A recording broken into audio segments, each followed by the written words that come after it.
Magandang araw! For today's video ay samahan nyo nga akong ipakita sa inyo yung mga ginagawa ko tuwing walang pasok. At sa mga oras na nga ito ay 6:30 AM na. At tuwing wala nga kaming pasok ay kami ang naghahatid kay Jerry tuwing umaga. Bawal kasi silang malate. Kahit sino naman bawal malate. Galingan mo sa school ha, perfectin mo lahat. Char. At ang tuka ko nga for today's video ay ang magpintura. At pagkatapos nga ay pinasyal naman namin si Noah sa kanila. At dahil nga nasa Thailand pa ang mami niya ay ako na munang magliligo sa kanya. Hashtag titang ina. Pati nga mismong pinagliwaan niya ay sa akin pa ipapatapon. At tuwang-tuwa pa nga sa pinagagawa niya.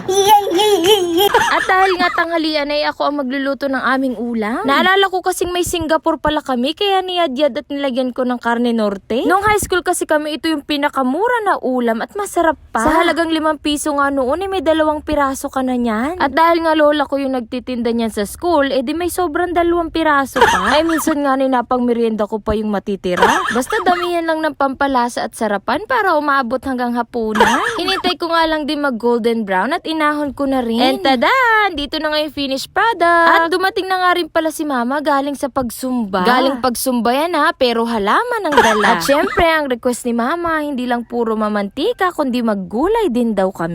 Paborito baga naman eri sa bahay ang tukwa. At dahil nga naubusan kami ng gasolay, sa uling na muna kami magluluto. Pasensya na nga at ganyan na talaga ang itsura niya sa sobrang tagal baga naman ang nagamit. Sulain, baka naman. Char. Ay anong mahal pa naman ang uling na ngayon. Paano yung nasira na yung tungko namin? Ang hirap pati maghanap ng kahoy naman. Mahirap naman magnakaw ng kahoy sa kapitbahay. Ay wag naman, bad naman yun. At nung nag-ausok na nga, inilagay ko na yung mga uling at kung minsan ay nag-ausok lang, ay may uling na hindi naman natuloy ang pagdali. Eh di ka ulit na naman ako from the start.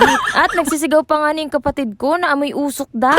At nung mainit na nga yung mantika, inilagay ko na yung tukwa kasi pipirituhin muna natin to. Sinet aside ko na nga at ang inilagay ko naman ay bawang at sibuyas. At ginisa ko na rin ang kalabasa at sitaw. At nalit nga pala ang karne, pasensya na. At nilagyan ko na nga rin pala ng tubig. At mga seasonings. At hintayin na nga lang din natin itong kumulo. At pagkatapos nga nito, inahon ko na rin para makakain na tayo. Tara, kain na po tayo. At hanggang dito na nga lang muna tayo mga guys. Talagang ang gutom na. Salamat po sa panunood!